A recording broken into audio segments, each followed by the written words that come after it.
Você já deve ter visto alguma imagem das ruas movimentadas na China. E no meio disso tudo, você tem pessoas comuns, estudantes, entregadores, pessoas normais usando iPhone. Ou eles estão utilizando um celular chinês muito caro, ou então um iPhone mais recente. Também tem gente utilizando roupa de marca, coisas que são muito caras. E isso é uma coisa que choca muita gente que vem de fora. A China é um país com centenas de milhões de pessoas e ainda estão vivendo com uma renda baixa, e ainda assim, muitas delas vivem uma vida de luxo e cercadas de produtos caros. Como que isso é possível? A resposta não tem nada a ver com dinheiro, tem muito mais a ver com cultura e com uma palavra que você vai escutar bastante aqui: Mianzi. Na China, a forma como você aparece para as outras pessoas não é só uma questão de estética ou moda, é basicamente uma forma de sobrevivência.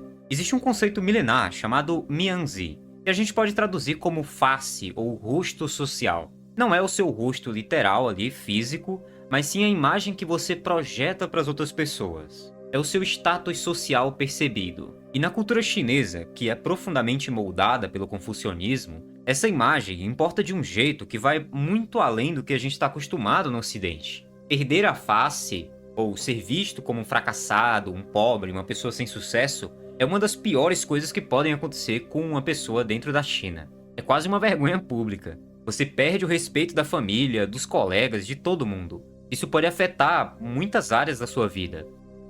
Um escritor chinês do século XX, chamado Lu Xun, descreveu Mianzi como o princípio orientador da mente chinesa. Não é só uma metáfora para eles, é como a cultura funciona. E ela vai muito além de consumo.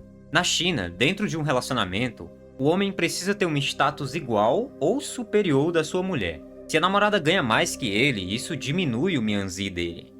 No ambiente de trabalho, jovens trabalhadores colocam a reputação social e trazer a honra à família acima dos seus próprios interesses. Isso, inclusive, na hora de escolher uma carreira. Tem relato de funcionário chinês que preferiu largar um emprego bem pago do que continuar trabalhando no lugar onde tinha sido criticado publicamente pelo chefe.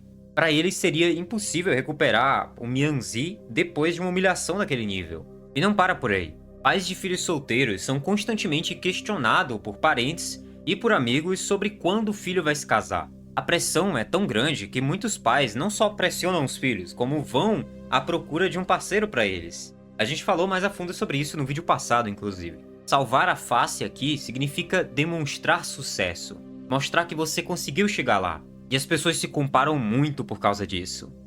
Você olha para o lado e vê o seu vizinho com um celular novo. Então você olha para frente e vê o seu colega de trabalho com uma roupa de marca. Então você começa a se questionar: será que as pessoas estão me olhando meio errado? Ou estão achando que eu sou um fracassado? É bem aqui que começa tudo. Dentro desse contexto, o iPhone se tornou muito mais do que um aparelho de celular. Na China, algumas coisas sempre foram associadas a status social. Apartamentos, carros muito caros, marcas de luxo. Então, como casa e carro é inacessível para muita gente, ter um smartphone de alto padrão, que é uma coisa que você usa todo dia, que todo mundo vê, se tornou a melhor opção, principalmente para jovens, de mostrar que você tá ali no lugar certo, você tá dentro de um nível maior na escala social.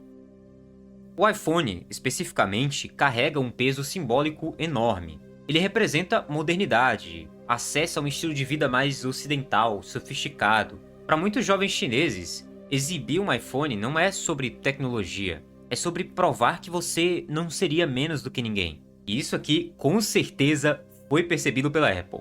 As empresas sabem explorar muito bem esse tipo de coisa. O preço alto dos iPhones na China não é um problema de marketing, é parte desse apelo cultural. Um produto caro demais para todo mundo comprar facilmente é exatamente o tipo de produto que se torna símbolo de status. E a gente tem um problema muito grande aqui quando esse símbolo custa mais do que uma pessoa pode pagar. E na China isso acontece o tempo inteiro. Produtos de luxo e de tecnologia estão entre os principais itens que jovens consumidores entram em dívida para comprar na China. E o sistema acaba facilitando muito isso.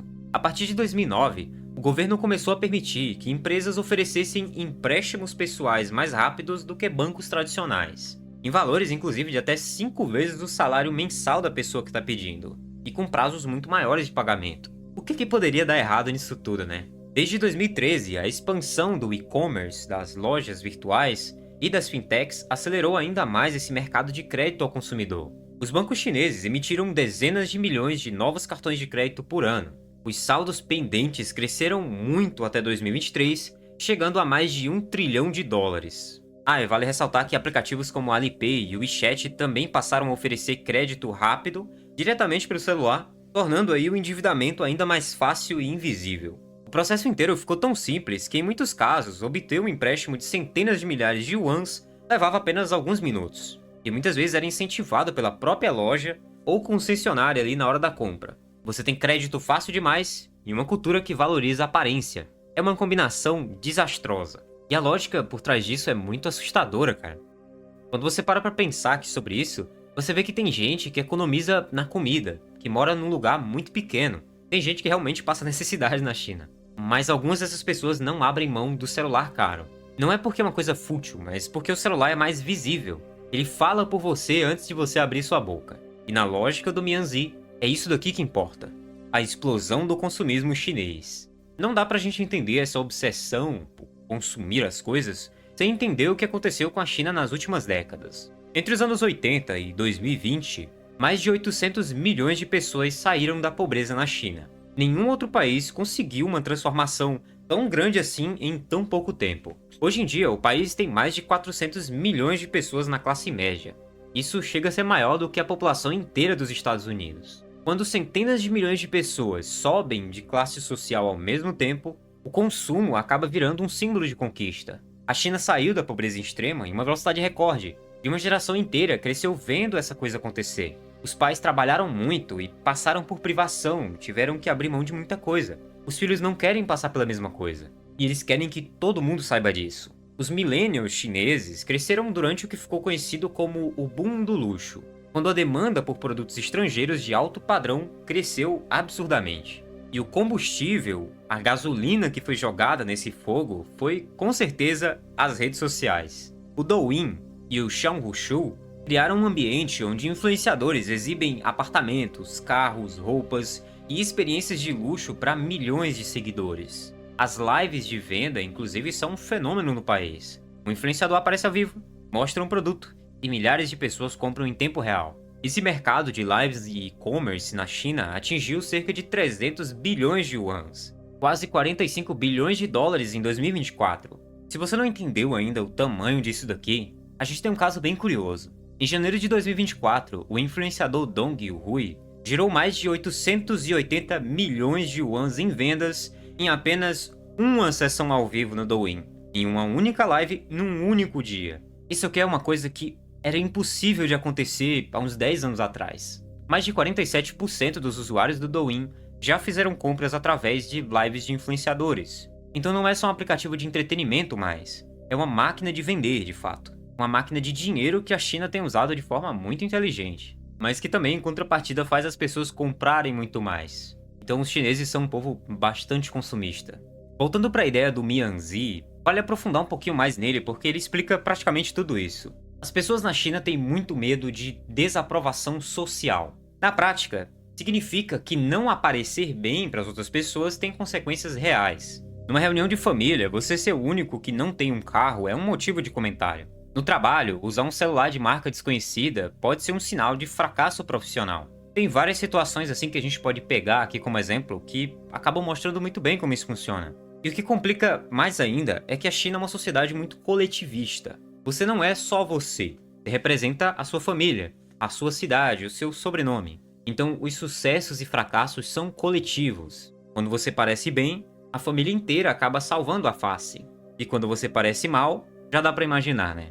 E o governo entra na jogada também. Não para proteger as finanças dos jovens, mas porque a ostentação excessiva estava criando um problema político. Em 2024, a administração de ciberespaço da China lançou uma campanha contra a criação de perfis ostensivos nas redes sociais. Plataformas como o Weibo, Douyin ou Xiaohongshu prometeram combater a extravagância, o desperdício e a ostentação desnecessária. Eles têm alguma coisa contra materialismo. O argumento oficial é que uma vez que o materialismo começa a se espalhar, ele pode acabar influenciando os adolescentes de uma forma ruim. Inclusive, influenciadores conhecidos por ostentar riqueza foram banidos das plataformas. Um deles, o Wang Hongquan, tinha mais de 4 milhões de seguidores no Douyin e era conhecido por afirmar que nunca saía de casa com menos de uma quantia de 8 dígitos em dinheiro, além das suas coleções aí de Rolls Royce e várias propriedades. Teve muita gente que acabou rodando e sendo banido aí também junto com ele. Esse movimento faz até sentido, tá? É um momento em que a economia chinesa está desacelerando e o desemprego entre jovens está muito alto. Ver uma pessoa ostentando milhões enquanto você não consegue um emprego é o tipo de coisa que gera ressentimento, sabe? As pessoas ficam tristes por isso. E o governo chinês não gosta que as pessoas se sintam mal. As pessoas precisam estar felizes para construir o país. Essa é a lógica. Enfim, existe um paradoxo nisso tudo, né? Ao mesmo tempo que uma parte dos jovens ainda se endivida para manter a aparência, uma outra parte está fazendo o caminho contrário. Tem muita gente cortando gasto e buscando desconto em tudo. Quem sabe a gente possa fazer um vídeo sobre isso, sobre a poupança por vingança. Comenta aí embaixo se vocês gostariam disso. Comenta também o que vocês pensam sobre todo esse assunto aí. Se isso acontece também aqui onde vocês vivem. Muito obrigado por assistir até aqui. Considere aí se inscrever e se tornar membro do canal aqui para ajudar o nosso trabalho. E eu vejo vocês nesse outro vídeo que o YouTube acredita que você vai se interessar. Até logo!